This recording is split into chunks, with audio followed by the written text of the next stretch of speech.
paz. Amém? Louvado e exaltado seja o nosso Deus. A Ele toda a honra e toda a glória. Vamos abrir as nossas Bíblias no Salmo de número 126.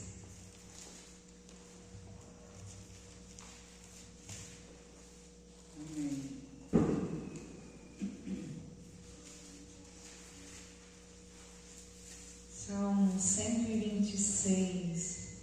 Amém? Diz assim: quando o Senhor restaurou a sorte de Sião, ficamos como quem sonha. Então a nossa boca se encheu de riso e a nossa língua de júbilo. Então entre as nações se dizia: grandes coisas o Senhor tem feito por eles. Com efeito, grandes coisas fez o Senhor por nós, por isso estamos alegres. Restaura, Senhor, a nossa sorte como as torrentes do Negueb. Os que com lágrimas semeiam, com júbilo ceifarão. Quem sai andando e chorando enquanto semeia, voltará com júbilo trazendo seus feixes. Amém? Amém.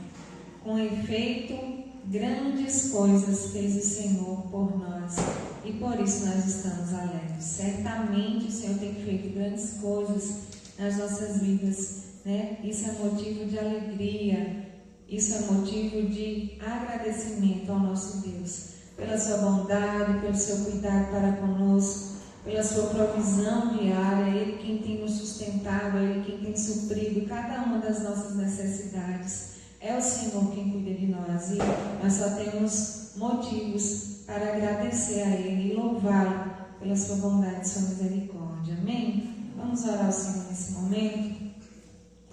Senhor, nosso Deus e Pai, nós te louvamos, nós te exaltamos, ó Deus, porque Tu és Deus santo, Deus poderoso, Deus grandioso. Nós queremos, Senhor, nessa noite louvar e exaltar o Senhor, porque o Senhor é merecedor de toda honra, de toda glória, de todo louvor, de toda exaltação. Pai, em nome de Jesus, queremos também agradecer ao Senhor, Deus, pelo Teu cuidado para conosco, pela Tua bondade, pela Tua misericórdia sobre as nossas vidas. Essa misericórdia, Deus, que se renova a cada manhã sobre nós e que é a causa, Deus, de não sermos consumidos. Muito obrigada, Senhor. Obrigada pelo Teu amor por nós. Esse amor, Deus, imensurável. Esse amor, Deus, que é tão grande a ponto de ter entregado Jesus para nos resgatar. Muito obrigada, Senhor, porque quando nós não merecíamos, o Senhor já olhou para nós com o Teu olhar de amor, com o Teu olhar de graça, e nós te louvamos e te agradecemos por isso. Ó Deus, estamos aqui nessa noite com o nosso coração, ó Deus, grato a Ti, grato ao Senhor por tudo que o Senhor tem feito por nós, mas acima de tudo, ó Deus, pela salvação em Cristo Jesus, por termos sido, ó Deus, redimidos, resgatados, ó Deus, das trevas para a Tua maravilhosa luz. Ó Deus, porque o Senhor nos tirou do lamaçal do pecado, ó Deus, e nos conduz em triunfo, em vitória, na Tua maravilhosa luz. Muito obrigada, ó Deus, por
adoração, porque Ele é santo e só Ele é santo.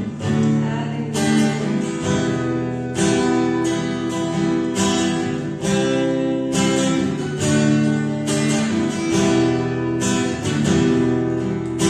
Senhor, porque é santo a Ti damos louvor e Te adoramos com Eles poder. Erguemos nossas mãos a Ti e aqui nós nos prostramos em rendição total no Teu altar. Senhor, porque é santo a Ti damos louvor e Te adoramos com Eles poder. Erguemos nossas mãos a Ti e aqui nós nos prostramos em rendição total no Teu altar. Ao Senhor damos aleluia, ao Senhor damos aleluia.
nosso Deus se faz presente no meio do seu povo, onde o seu povo se reúne para adorá-lo, para bendizê-lo, Ele se faz presente, amém? Vamos estar cantando mais uma canção. Enquanto isso, você se unir com a sua fé, pode adorar também nessa noite.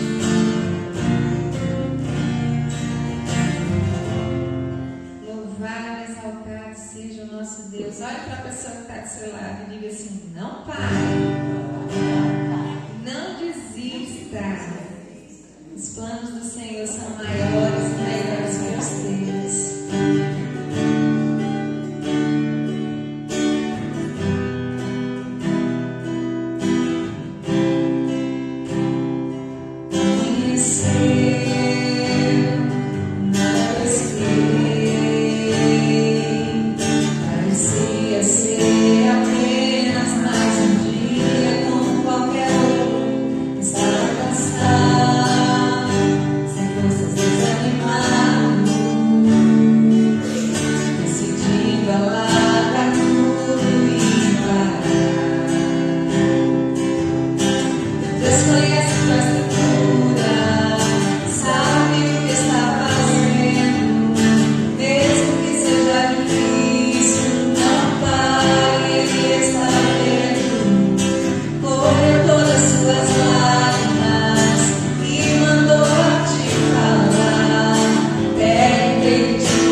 Boa noite, irmãos. Graças a Deus. Amém.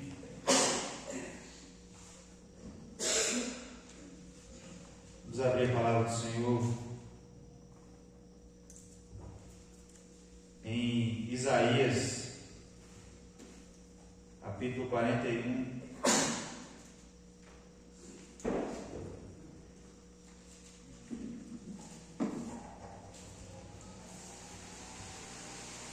Estou suando.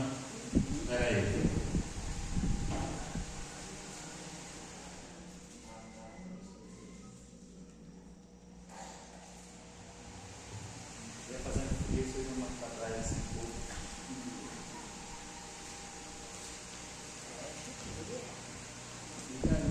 Isaías capítulo 41.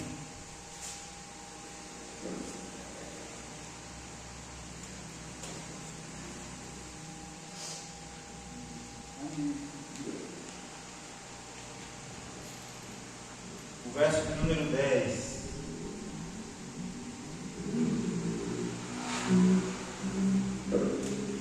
Amém? Todos abriram?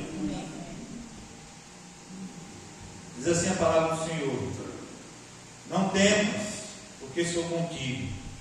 Não te assombres, porque eu sou teu Deus. Eu te fortaleço, eu te ajudo e te sustento com minha destra fiel. Amém? Vamos orar mais uma vez? Pai, louvado seja o nome do Senhor. Obrigado por esse momento, por poder estar cultuando ao Senhor nesta noite.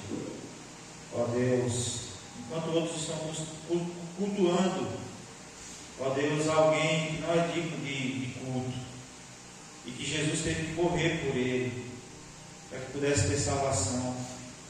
Ó Deus, nós estamos adorando ao Rei dos Reis, ao Deus que enviou o seu único Filho para morrer na cruz por nós, e que ressuscitou ao terceiro dia, e como Paulo já dizia, se isso não tivesse acontecido, vã seria a nossa fé. Mas nós estamos aqui nesta noite, louvado seja o nome do Senhor, para adorar o Senhor.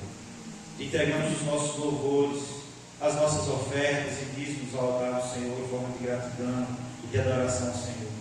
Agora, Deus, pedimos que o Senhor ministre aos nossos corações, por meio da Tua palavra. Fale conosco, edifica-nos, torna-nos mais conhecedores da Tua palavra, ó Deus, e ajuda-nos a todo tempo e a qualquer circunstância a praticá-la para o louvor da glória do Senhor. Nós pedimos assim, em nome e para a glória do Senhor Jesus. Amém. Amém. Esse texto que nós lemos é um texto já bem conhecido nosso, em que Deus está falando por meio de Isaías ao povo de Israel, dizendo: não temas, não tenha medo, porque eu sou contigo, ou seja, eu estou com você. Não fique assombrado, porque eu sou o teu Deus. Eu te fortaleço e te ajudo e te sustento com minha destra fiel. Nós precisamos entender um pouco o contexto da nação de Israel nesse momento que Isaías profere essas palavras. Ele foi escrito por volta do século 8 a.C., durante o reinado dos reis de Judá. Isaías, que era profeta do Senhor, ele ministrou ao povo de Israel em um período muito difícil, de grandes desafios políticos, sociais, religiosos, onde o povo havia se desviado, extraviado dos caminhos do Senhor, e por isso veio tamanhos problemas para a nação de Israel naquela época. O reino de Israel estava dividido em dois reinos nesse momento: o reino do norte e o reino do sul. O reino do norte era o reino de Israel, e o reino do sul era o reino de Judá. Ele se dividiu, ficou por um período com dois reis ali. E durante o ministério do profeta Isaías, o reino do norte, ou seja, o reino de Israel, ele foi conquistado pelos assírios, foi tomado pelos assírios em 722 a.C. E o reino do sul vivia sob constante ameaça de invasão. Ou seja, o povo do reino do norte, de Israel, havia sido subjugado, invadido pelo rei da Síria, pelos assírios, e o reino do norte do sul vivia sob constante ameaça. Tipo, a qualquer momento, os assírios e lá mais na frente o povo babilônico poderá entrar aqui e invadir também, da mesma forma que aconteceu. Portanto, o povo de Israel naquele momento estava vivendo sob constante ameaça, tensão. E em meio a essa turbulência, Isaías traz mensagens no livro de Isaías todo, mensagens de advertência, mensagens de julgamento, mas também de consolo e de esperança. Porque a gente vai ver, se a gente for estudar o catecismo e a Confissão de Fé de Westminster, a gente vai ver lá que Deus, ele levanta nações inimigas para subjugar Israel, porque Israel havia se desviado, e em alguns momentos, e depois Deus punia essas nações por ter subjugado Israel, mostrando ali a soberania de Deus sobre os povos, sobre as nações. E Isaías, ele proclama a soberania de Deus sobre todas as nações e assegura aqui ao povo de Deus que ele está no controle, mesmo em tempo de crise. Entenda você, entendamos nessa noite que Deus, ele está no controle mesmo em tempos de crise. Entenda isso, que talvez a tua casa esteja em crise, talvez a tua vida esteja em crise, os teus pensamentos estejam em crise, situações que fogem ao seu controle. Entenda que está no controle do Senhor, e que nós servimos esse Deus, e que está no controle de todas as coisas, e não foge, nada foge ao seu controle. Amém? E Isaías 41 é uma parte dessa mensagem de encorajamento ao povo de Israel, que estava vivendo sobre essa tensão. E Deus fala ao seu povo, lembrando-se de sua soberania, da sua proteção, da sua provisão. Ele o chama a confiar, o próprio Deus nos chama Isaías, usando Isaías, chama o povo a confiar nele. E Deus nos chama também nessa noite a confiar nele. Amém? E a não temer, e a esperar pela sua intervenção salvadora. Às vezes é difícil esperar, mas é necessário esperar o tempo certo do Senhor. Amém? E é nesse contexto que Isaías está pregando ao povo, trazendo essas mensagens de alerta, de punição, mas também de esperança e consolo para o seu povo. É nesse momento que Isaías profere esse texto do capítulo 41, do verso 10. Não temas, porque eu sou contigo. Amém? E aí a gente vai ver, a gente pode voltar um pouquinho no texto, a soberania de Deus. A gente vê aí do verso 1, do capítulo 41, do verso 1 ao 4, falando sobre a soberania de Deus, que diz assim: calai-vos perante mim, ó ilhas, e os povos renovem as suas forças, cheguem-se e então falem, cheguemos-nos junto a juízo. Quem suscitou do Oriente aquele a cujos pés a justiça chama? Quem lhes entrega as nações e a faz reinar sobre os reis? Ele o entrega como pó à sua espada, e como a pragana arrebatada ao seu arco. Ele os persegue e passa em paz por uma vereda que seus pés jamais trilharam. Quem esperou e fez isso, chamando as gerações desde o princípio? Eu, o Senhor, o primeiro, e com os últimos eu mesmo. O texto está falando aí sobre a soberania de Deus. Deus se apresenta ao seu povo como o soberano sobre todas as nações. O povo de Israel não tinha um Deus que era soberano apenas sobre sua nação, mas o povo de Israel tinha um Deus que era soberano sobre todas as nações. Ele é quem levanta reis, Ele é quem abate nações. A sabedoria, a soberania de Deus deve trazer conforto ao nosso povo, aos nossos corações, ao coração do seu povo. Deve trazer conforto, porque a gente vai saber e vai entender que Deus está no controle de todas as coisas. Sabendo que nada escapa ao seu controle. Deus é soberano. Ele está no controle da minha e da tua vida. Ele está no controle das nações. Notícias de guerra, de rumores de guerra estão acontecendo a todo momento. Líderes, que todo mundo tem uma preocupação com relação ao início de uma guerra, estão se reunindo. Mas o Senhor está dizendo: não temas, todas as coisas estão no meu controle. Eu levanto reis, eu destrono reis. eu levanto nações e eu abato essas nações. Ele está no controle de todas as coisas. Amém?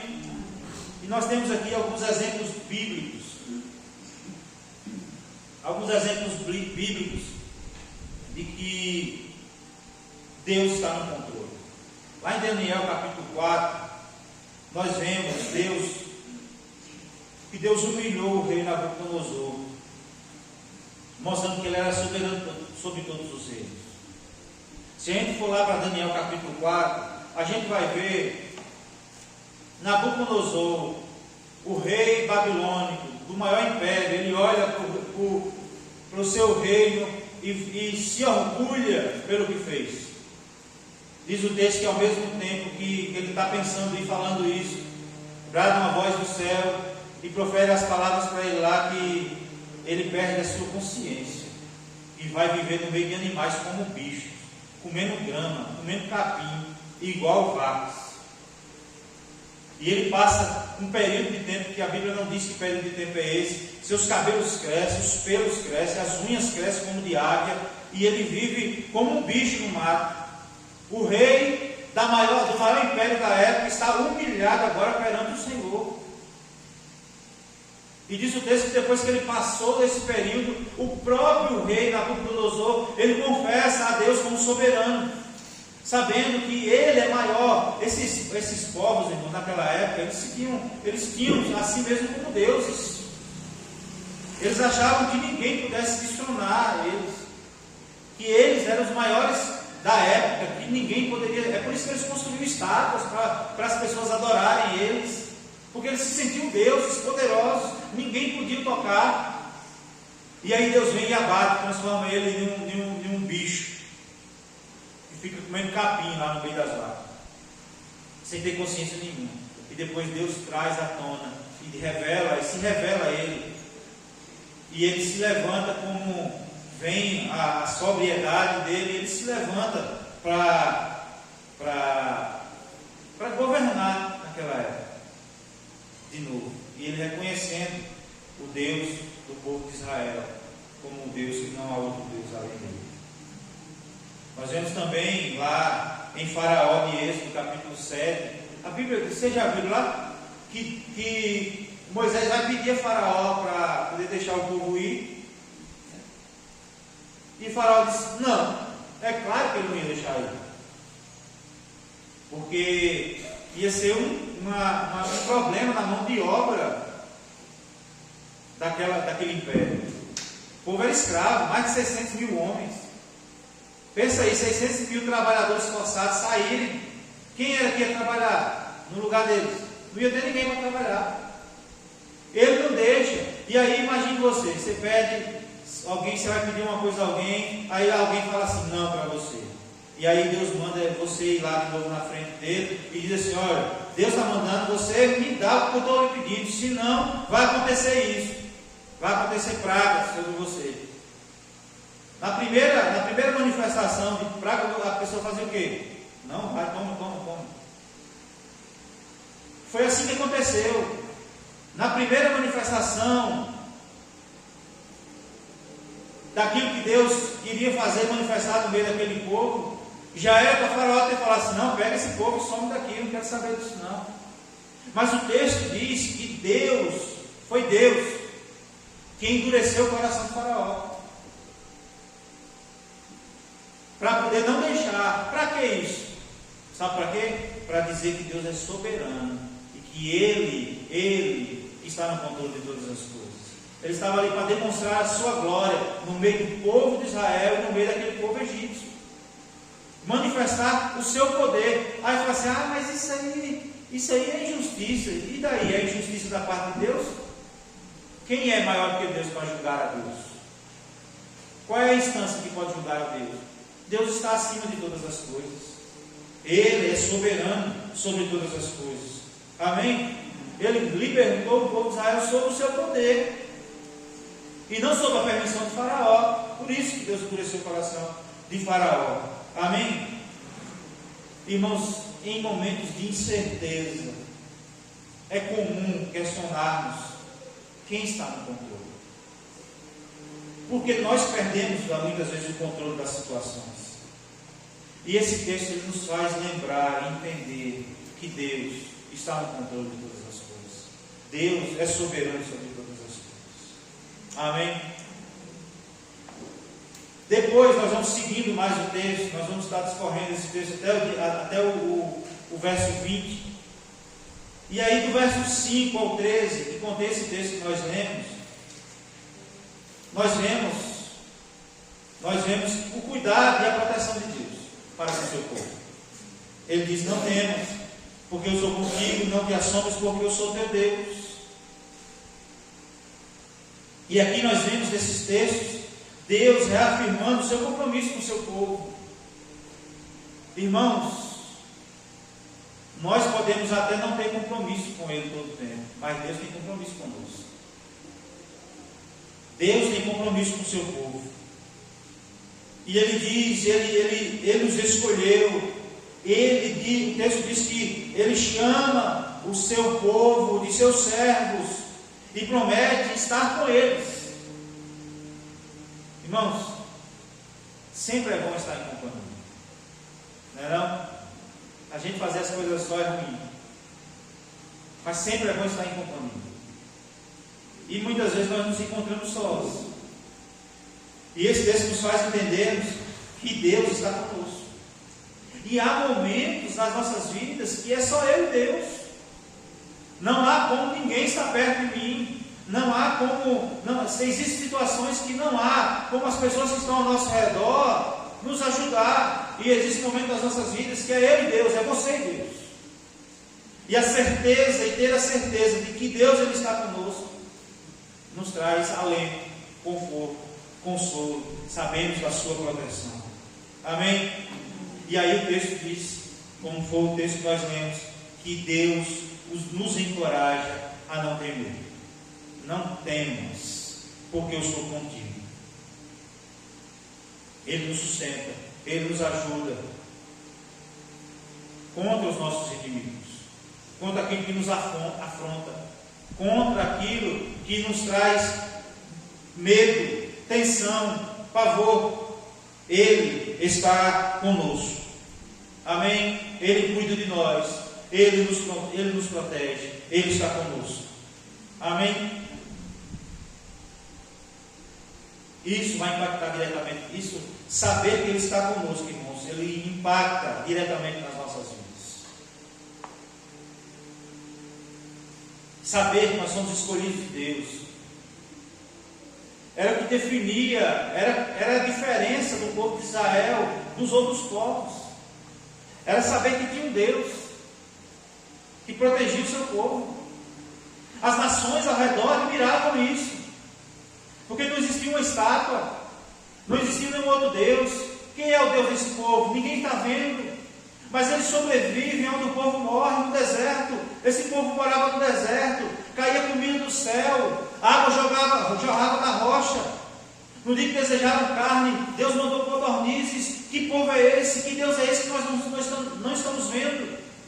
Era admirado pelas nações. Tinha um povo que sobrevivia onde os outros morriam, porque isso impactava diretamente na vida deles, porque eles sabiam que tinha um Deus que cuidava deles, que protegia. Nós é a mesma coisa. Sabemos que temos um Deus que cuida de nós, que nos protege o tempo todo. Amém? Isso impacta nas nossas vidas de forma positiva. E é isso que nos faz diferente do mundo. Porque passar pelas lutas, também passamos como o mundo passa. É como nós vimos em Daniel 3, na semana passada, onde os 3 jovens lá, mesmo sem expectativa de salvação, eles confiaram em Deus. Eles continuavam confiando em Deus, porque sabiam que Deus estava com ele. Amém? Da mesma forma nós vamos ver, como exemplos bíblicos, Davi contra Golias, onde um homem que não aguentava carregar a armadura de um soldado, vence uma batalha contra o rei, contra um gigante que sozinho estava afrontando o exército de Israel. E aí de repente Davi se levanta como um homem de Deus, como um servo de Deus, que tem fé em Deus, que deposita sua confiança em Deus. E ele fala: quem é esse circunciso que está afrontando o Deus dos exércitos de Israel? Ele vai saber que há Deus em Israel. E ele levanta um badoque, para nós aqui hoje seria um badoque, uma funda, com 5 pedrinhas, e só usa a primeira, e aquele gigante cai por terra. Sabe por quê? Porque Deus está com o seu povo. Deus dá vitória ao seu povo. Não há quem possa enfrentar o Deus dos exércitos de Israel, o nosso Deus. Não há quem possa enfrentar. Da mesma forma, foi Daniel na cova dos leões. E os leões famintos daquela época, vocês já viram uma imagem de um leão ou de um tigre? Estou jogando comida para eles? O cara joga uma cabeça de um boi assim para eles, e eles fazem assim com a mão assim, como se fosse nada. Eles pegam os animais menores e na primeira mordida o animal já se rendeu, porque não há como escapar deles. Naquela cova de leões famintos, não era para Daniel não ter chegado nem no chão. E Deus demonstra o seu cuidado na vida de Daniel, não livrando da cova, mas livrando na cova, fazendo aqueles leões jejuarem, se tornarem gatinhos perante Daniel, porque Deus está com o seu povo, porque Deus está conosco, porque Ele nos protege, Ele cuida de nós. Amém? E aí a gente vai mais para frente, do verso 14 ao 20. Nós vemos a provisão de Deus.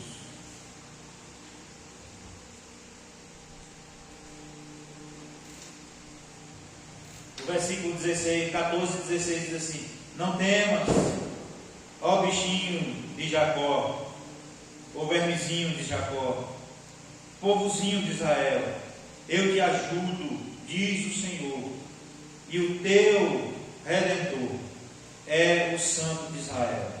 No verso 17, nós vamos ver assim: os aflitos e necessitados buscam águas e não as há, e a sua língua se seca de sede, mas eu, o Senhor, os ouvirei, eu, o Deus de Israel, os não desampararei. Provisão de Deus nas coisas mais básicas. Deus nos promete, Deus aqui está prometendo, irmãos, transformar a situação de Israel. O texto diz que Ele proverá água no deserto e fará surgir vida onde há esterilidade. A gente sabe o que é isso aqui no Nordeste. Quando vem as chuvas, o poder da mata quando vem as chuvas. A mesma coisa acontecia com Israel. Aquele texto do salmista: ó, quão bom e quão suave é que os irmãos vivam em união, fala um pouco sobre isso. Onde a geleira do Monte Hermon, nos momentos de verão, derretia, e aquela água que derretia descia sobre os montes de Sião, que estavam secos, desérticos, brotavam, trazendo vida. A gente sabe, né, quando chega a água nas lagoas, começa a vir vidas que estavam desaparecidas, os patinhos aparecem, trazendo vida, sustento. Da mesma forma, nós temos a certeza que em momentos de dificuldades, esse mesmo Deus traz provisão ao seu povo, traz provisão para nós. Amém? Isso é símbolo da provisão de Deus, símbolo de restauração divina. Irmãos, nós estávamos perdidos. A Bíblia diz que nós éramos filhos da ira, mas Deus, por sua infinita graça, promove a provisão necessária. O seu Filho Jesus vai morrer na cruz, para nos dar vida e vida em abundância. Quando a gente ouve essa palavra aqui, a gente pensa: é no pão que falta, é na água que falta, é nas roupas, nas vestes que falta. Mas não é isso que Deus está falando. A gente precisa entender que o Velho Testamento aponta para Cristo. A provisão de Deus para o seu povo não é apenas a provisão financeira, a provisão material, ou saúde, ou qualquer coisa desse tipo, mas é a salvação em Cristo Jesus, porque não havia expectativa para nós, e o nosso Deus proveu isso para nós, entregando o seu único Filho numa cruz para morrer por nós. Deus é o Deus provedor. Amém? Quando o povo de Israel passou aqueles 40 anos no deserto, Deus proveu o maná, trazendo salvação para aquela gente, tipificando a Cristo também. Trazia água. Por isso que Jesus disse: eu sou a água, se você beber de mim, nunca mais você terá sede. Jesus estava falando daquela época do deserto, que o povo bebia água e jogava numa rocha. A gente vê também quando Jesus está pregando, as multidões sedentas querendo ver os milagres de Jesus, e o povo está com fome. E aí, agora como é que nós vamos alimentar esse povo? Em Marcos diz que tinha um menininho ali que tinha 5 pães e 2 peixinhos. E aí Jesus faz o milagre, todo mundo come e sobra 12 cestos. E Jesus manda recolher todos eles, porque ninguém, não é para perder nada, vai servir para outro momento. E Deus provê a fome daquele povo, trazendo milagre. Se for preciso fazer um milagre, Deus vai fazer nas nossas vidas. Mas a maior provisão Ele já fez: entregar o seu Filho na cruz para morrer em nosso lugar. Amém? Nós podemos ver a provisão de Deus em todas as coisas. Quantas lutas você já passou? Quantos momentos de tensão, de medo, de lágrimas, de dor, de choro, que eu e você já enfrentamos, e nós estamos aqui hoje para contar a história. Vencemos. Quantas histórias nós ouvimos dos mais velhos, das lutas que já enfrentaram aqui, de seca, de doença. Meu avô conta histórias que às vezes qualquer enfermidade que tinha que ir para Salvador, ir para Salvador hoje é 5 horas de viagem, mas naquela época ir para Salvador de um jipe duro, sem estradas, muitas vezes era dias para chegar lá. Dias. E era quem tinha condições, quem tinha algum tipo de vaca, algum gato para vender, para pagar, e quem não tinha, as dificuldades. Mas o povo venceu, Deus deu vitória, e nós estamos aqui hoje para contar a história. Amém? Estamos aqui para contar a história. Sabe por quê? Porque é o Deus, nosso Deus é o Deus da provisão. É o Deus que provê para nós todas as coisas. Abraão sabia muito bem disso. Quando levou o seu filho Isaac, obedecendo a ordem de Deus, para o sacrifício. E Deus ouviu que seu filho começa a perceber que não existe cordeiro para o sacrifício, e pergunta: pai, onde está o cordeiro para o sacrifício? E ele diz: Deus proverá para si o cordeiro. Confiança plena de Abraão, e que Deus iria prover para si o cordeiro. Amém? Deus é o Deus provedor. Deus é o Deus que cuida de nós, nos protege. Deus é o Deus soberano que está no controle de todas as coisas. Amém? Que cuida de todas as coisas. Irmãos, Deus nos chama a confiar nele em toda e qualquer circunstância. Independente das circunstâncias, lembre-se que Deus está no controle. Deus, Ele conhece o início e o fim. Tudo está sob o seu comando. Às vezes nós estamos olhando o presente, nós não enxergamos o nosso futuro. Mas Deus está no futuro. Nós nunca estaremos no futuro. Sempre estaremos no presente. Mas Deus é atemporal. Ele está no passado, no presente e no futuro. Ele está no futuro. Ele está permitindo que eu e você passe pelo que passamos, para que no futuro Ele saiba, que eu não sei, para que no futuro, que será o nosso presente, será um presente de bênção para as nossas vidas. Amém? Ele está dizendo para nós: não temas, porque Ele está conosco. Sua presença nos sustenta, nos fortalece em meio à adversidade. Amém? Ele também nos diz: dependa da provisão de Deus. dependa da provisão de Deus. Ele está no controle de todas as coisas. Mesmo em tempos de maior necessidade, Deus promete prover para o seu povo a necessidade deles. Ele transforma situações impossíveis e nos dá esperança. Amém? Que Deus, por conta da sua graça, possa ministrar aos nossos corações, em nome de Jesus. Amém? Vamos orar. Deus, muito obrigado pela tua palavra. Ela que é viva e eficaz. Obrigado, Deus, porque o Senhor é soberano sobre todas as coisas, sobre todas as nações. É o Senhor quem dá trono a reis e destrona reis. É o Senhor que estabelece reinos e nações. É o Senhor quem permite que essas nações caiam. Ó Deus, é o Senhor que está no controle de todas as coisas, que nada foge do teu controle. Ó Deus, é o Deus, nosso Deus, é o Deus de cuidado e de proteção para o seu povo. Louvamos o teu nome por isso. Ó Deus, obrigado. E saber, ó Deus, que tu és o Deus que provê todas as coisas. E que provê o seu Filho para morrer numa cruz, para nos dar vida e vida em abundância. Foi pelas suas feridas que nós fomos sarados, pelas suas pisaduras. Ó Deus, que o Senhor ministre isso ao nosso coração. É comum, muitas vezes em tempos de dificuldades, pensar por algum momento, fracos que nós somos, pensar que o Senhor perdeu o controle das coisas. Mas esse texto nos encoraja a entender que o Senhor está no controle de todas as coisas. E bendito seja o nome do Senhor, porque o Senhor nos revela essas verdades. E por meio do teu Espírito, o Senhor nos faz crer nessa verdade. Que muitos aí fora não creem. Muitos elogiam os crentes por crerem, mas eles mesmos confessam: eu não creio.